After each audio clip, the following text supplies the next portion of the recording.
Qué alegría estar en Córdoba. Todo lo que quiero decir para arrancar.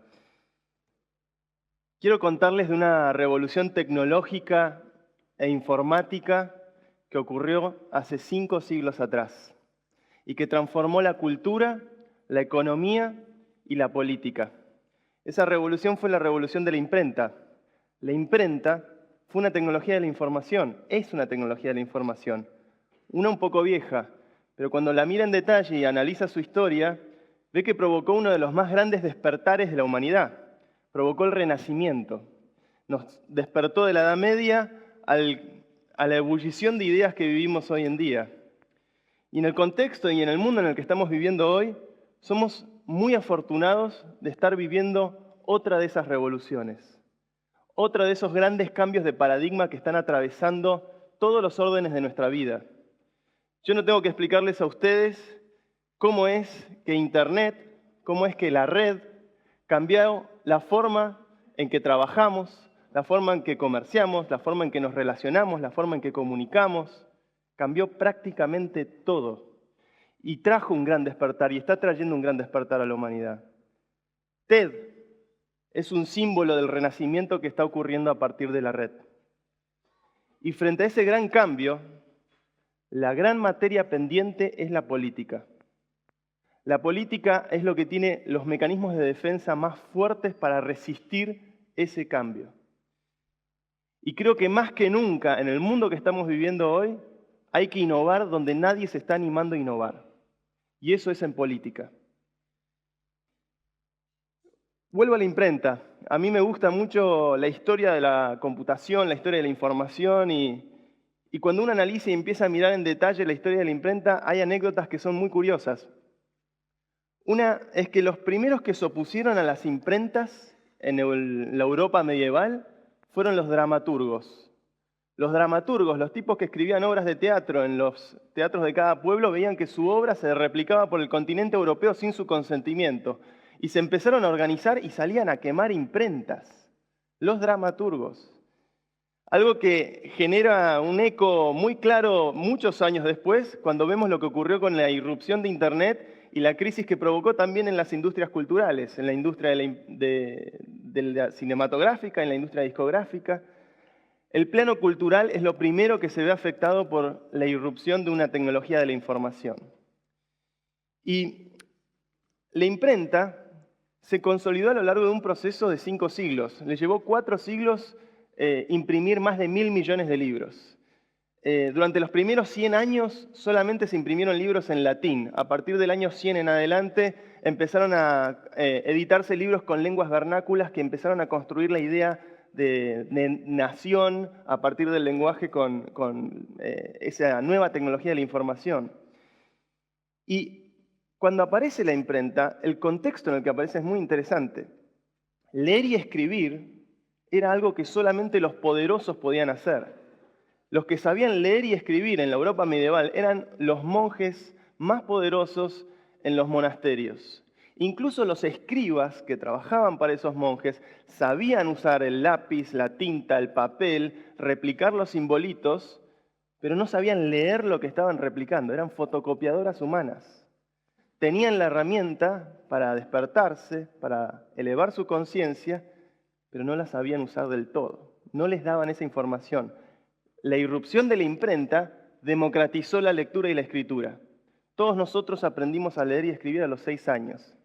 En el siglo XIV, en el siglo XV, plantear que un chico de 6 años sabe leer y escribir es como plantear hoy que un chico de 6 años podría programar una computadora.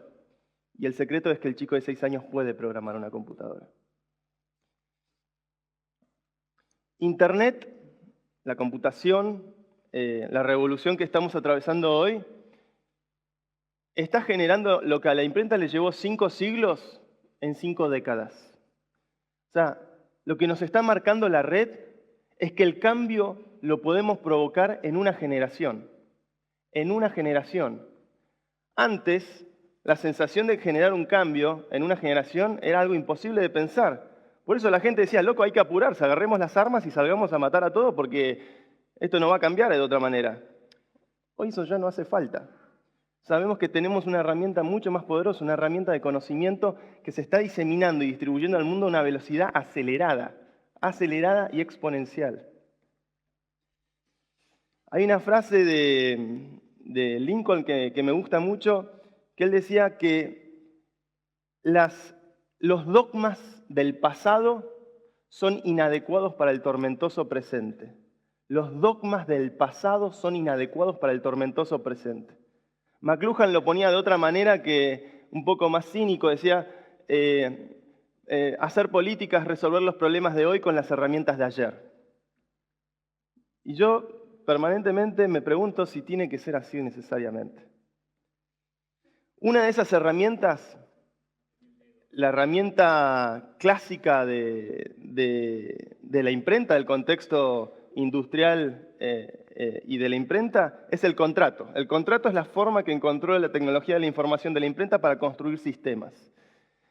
Y mi viejo es abogado, yo no, pero siempre me interesó un poco el derecho, y cuando empecé a encontrarme con contratos en mi carrera, empecé a descubrir un extraño paralelismo entre el contrato y lo que es el software, lo que es un programa informático. Y hay algo muy impresionante entre las dos cosas, es que son estructuralmente idénticos. El contrato, si lo miran, tiene términos, definiciones de términos, y después cláusulas que operan sobre esos términos. El software tiene variables y después funciones que operan con esas variables. La diferencia está en el lenguaje que usan. El contrato usa el lenguaje humano, usa el lenguaje alfabético y está sujeto a la interpretación humana. El software usa el lenguaje lógico y tiene que pasar sí o sí por el rigor de la interpretación de una máquina. Una de las formas de contrato que ineludiblemente más marcan la conducta de las personas es el dinero. El dinero, el billete que tenemos en la billetera es un billete impreso, producto de esa tecnología de la información. Fíjense si serán importantes las imprentas, que incluso en la coyuntura local, de la política local, en las noticias del día a día, lo que se debate, chicone, papel prensa, imprenta, tecnología hace 5 siglos atrás. Otra tecnología, otra implementación del contrato que claramente tiene un efecto muy fuerte es la ley. La ley, la Constitución, el Código Civil, el Código Penal, esas formas de código impactan en nuestra vida hoy en día.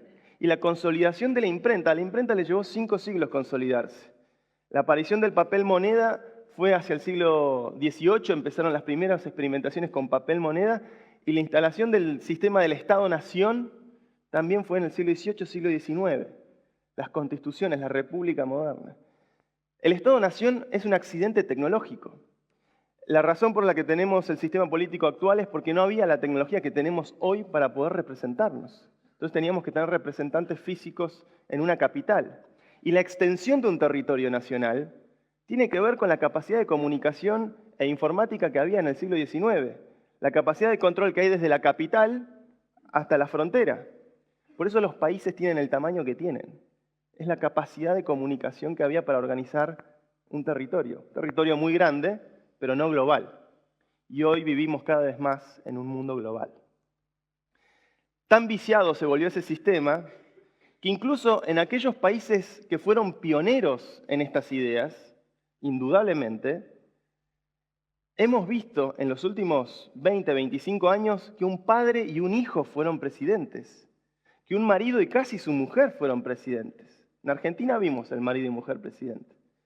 Y yo siento que soy como el chico en la fábula de las prendas del emperador, señalando que básicamente eso tiene más que ver con, esa relación sanguínea con el poder tiene más que ver con la monarquía que con la democracia, que con algo que permita la participación de todos, porque la democracia es la participación de todos nosotros. Incluso, esto se me disparó para cualquier lado. Incluso, cuando miramos los congresos y los ámbitos políticos, lo primero que vamos a detectar es que son todos abogados. El 80% de los políticos, de los presidentes, de los diputados, son abogados. Y la razón por la que eso es así es que son los hackers del viejo sistema. Son los que saben manipular ese código y son los que entienden las formas del poder de ese viejo sistema, de ese sistema estancado que no da más. Entonces, un día navegando por internet en un sitio que me gusta mucho, se llama Quora, me encontré con esta pregunta que no tenía respuestas todavía. Si internet es la nueva imprenta, ¿cuál es la nueva democracia? En lo que muestro acá, yo vengo del mundo de la tecnología, del mundo de los sistemas, y lo que muestro acá son tres estructuras de redes. La primera estructura es una red centralizada. Es una relación de uno a muchos, de uno a muchos. Uno, el rey, Dios, muchos, el resto, el pueblo. La red descentralizada es una relación de pocos a muchos. Pocos a muchos. Ese es el contexto en el que estamos hoy. Hoy vivimos en un mundo de pocos a muchos. Hay pocas personas con capacidad de producción industrial. Pocas personas con capacidad de producción industrial. Muchos consumidores. Hay pocas personas que tienen la capacidad de tener un canal de televisión. Pocas personas que tienen la capacidad de tener una radio. Muchos televidentes. Muchos radioyentes. Muchos lectores de diarios. Pocas imprentas. El acceso a ese costo de producción industrial es elevadísimo. Internet, la red, es el primer contexto que equiparó esa ecuación. El costo de emitir señal es igual al costo de recibir señal. Y por eso la red permite una estructura de muchos a muchos. Hoy todos podemos producir un disco y distribuirlo a cualquier lugar del mundo, hacer un programita de televisión en nuestra computadora casera y ponerlo en YouTube y que lo vea cualquiera, escribir y que nuestro texto se difunda a cualquier lado, desde Twitter compartir reflexiones y pensamientos con cualquier persona del planeta. Todos tenemos la capacidad de empezar a expresarnos al mismo tiempo que recibimos mensajes de otros. Y en ese contexto de muchos a muchos es la estructura sobre la que está fundada Internet. Internet nace en la década del 60 como una estrategia del ejército norteamericano para protegerse ante un eventual ataque nuclear. Y ellos llegaron a la conclusión que la estructura más fuerte para sostener un ataque nuclear y no comprometer información sensible es una estructura distribuida. Está en la naturaleza, está en todos lados. Pero abrieron la caja de Pandora y esa estructura distribuida no paró de crecer y no para de generar un cambio de paradigma en el mundo hoy. Lo que quiero recalcar es que veamos siempre la película, no nos quedemos con la foto, veamos la película de lo que está pasando. Y si vemos la película, vemos que Internet llegó a 1/3 de la humanidad en 2 décadas. La web puntualmente llegó a 1/3 de la humanidad en 2 décadas. Desde 1990 hasta el 2010, 2.400 millones de personas en el globo entero accedieron a la web. Mucho más rápido que la televisión, que la radio y que, ni hablar, el libro o la imprenta. El ritmo de adopción es exponencial y acelerado.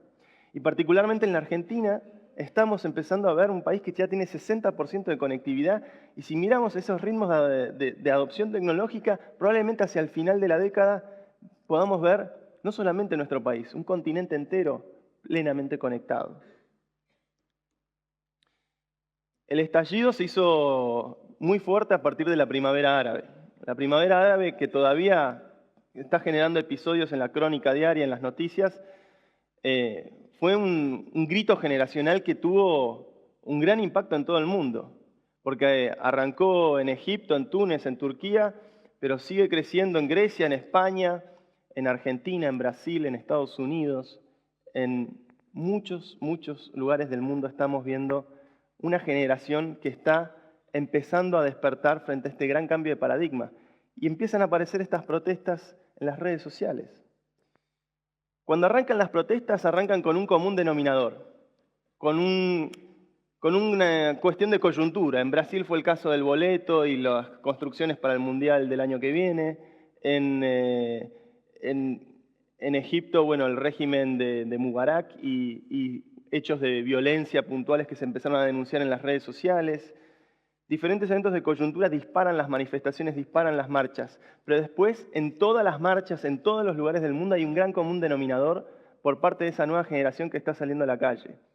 Y es que esta democracia no es la democracia que nos imaginábamos, no es lo que sentimos que debe ser la democracia. Votamos una vez cada 2 años, votamos una vez cada 2 años a una generación que está acostumbrada a expresarse, a participar, a interactuar con todos los órdenes de la vida, menos con la política, votar una vez cada 2 años, yo estoy seguro que en el plazo de lo que vamos a vivir dentro de este siglo, va a sonar tan ridículo como prohibir el voto femenino. Votar una vez cada 2 años es poder, el sistema nos da la posibilidad de participar eligiendo uno entre 8 candidatos cada 2 años, uno entre 16, uno entre 20 candidatos. Ese es el ritmo de participación, el grado de interactividad que nos ofrece la democracia estancada en este momento.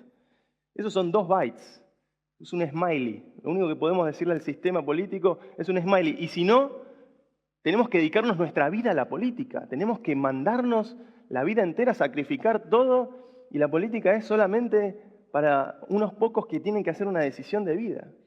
Y al mismo tiempo nos afecta a todos, absolutamente a todos nosotros. Entonces, lo que quiero proponer es que hackeemos el sistema. Hackear el sistema. Y lo digo en todos los sentidos. La palabra hacker creo que está directamente correlacionada con la idea de la curiosidad. Muchas veces en los medios tradicionales pintan una imagen del hacker peyorativa, pero cuando uno va y conoce los ámbitos donde están los programadores, donde están los nerds, los geeks, los que están construyendo estos sistemas que vienen cambiando el mundo desde hace 2 o 3 décadas, aprenden muy rápido que básicamente un hacker es alguien curioso y que simplemente quiere mejorar las cosas. Y para poder mejorar un sistema hay que ver dónde está roto, hay que ver dónde está la falla. Y cuando ves la falla puedes construir algo mejor. Eso es hackear, es poner la curiosidad al servicio de construir algo mejor, algo superador. Entonces, lo primero que hay que hacer es cambiar la herramienta. Cuando empezamos a investigar, empezamos a relacionarnos con las diferentes iniciativas en el mundo relacionadas con democracia online y demás, uno de los primeros casos fue en Islandia. En Islandia fue el primer país donde estalló la crisis financiera global, la crisis de las hipotecas en el 2007-2008.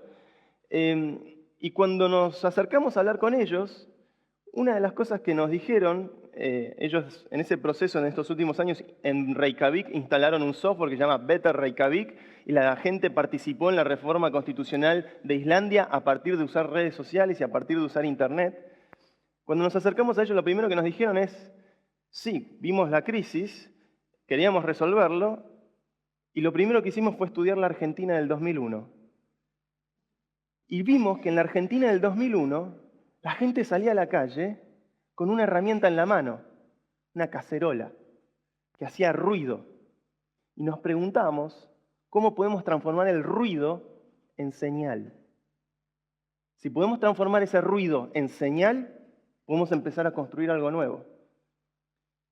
A mí me pareció muy loco que Islandia y la Argentina estuvieran teniendo esa conversación inconsciente, país más al norte del mundo con el país más al sur del mundo.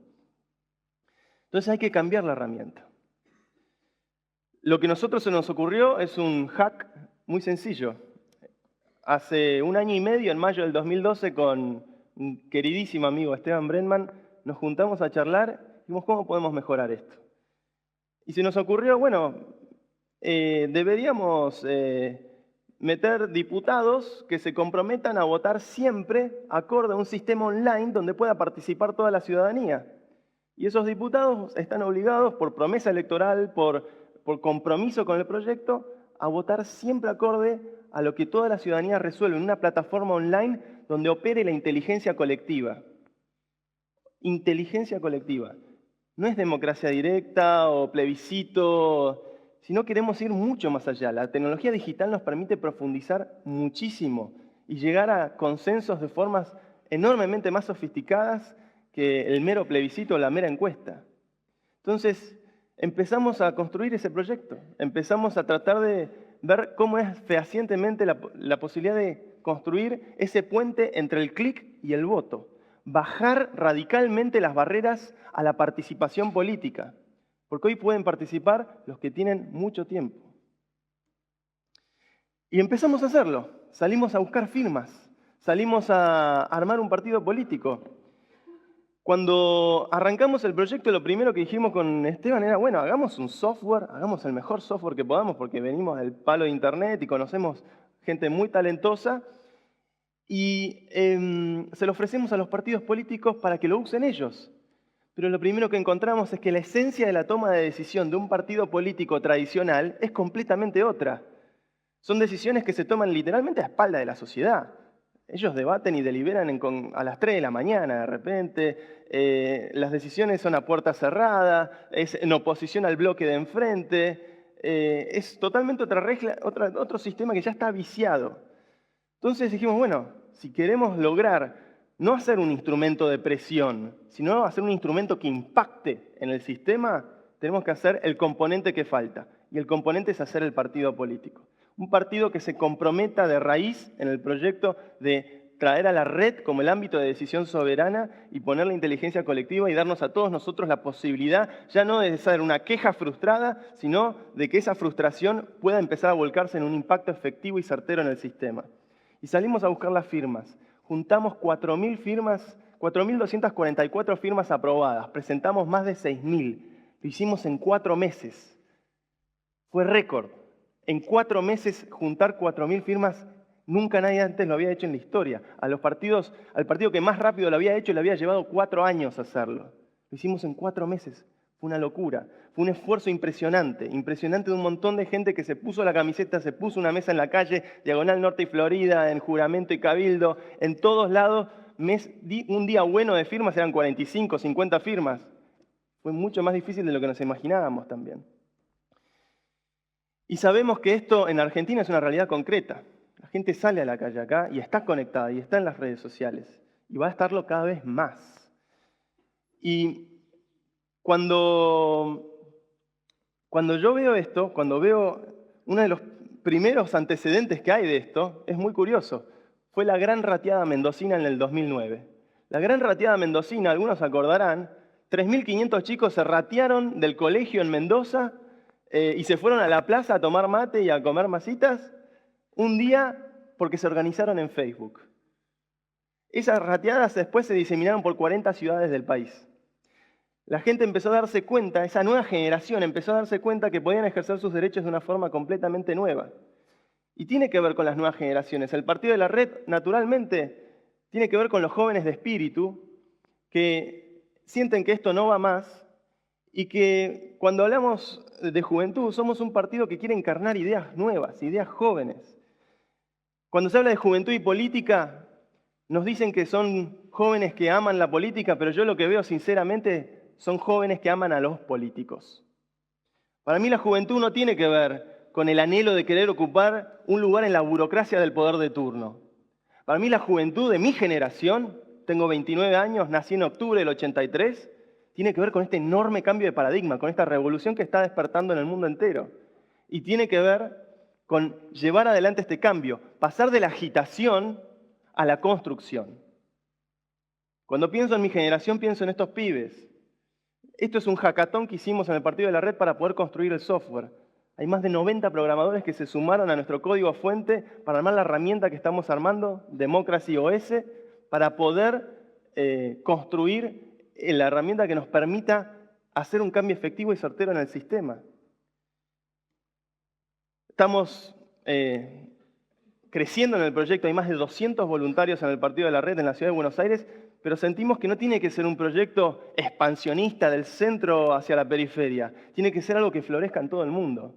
Que todos puedan agarrar, como con TED, que todos puedan agarrar la idea central del Partido de la Red e implementarla en su pueblo, en su provincia, en su ciudad, en su país, en cualquier lugar del mundo. Construir una idea que sea un virus de bien para cambiar de una vez por todas la realidad política actual.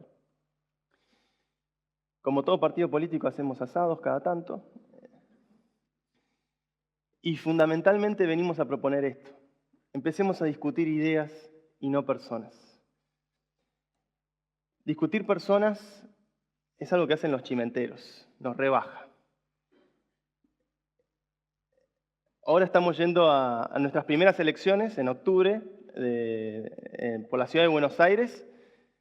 Y esperamos que entre todos, porque consideramos que esto no es patrimonio de un partido político, esto tiene que ser patrimonio de toda la sociedad, podamos despertar a la red. Muchas gracias.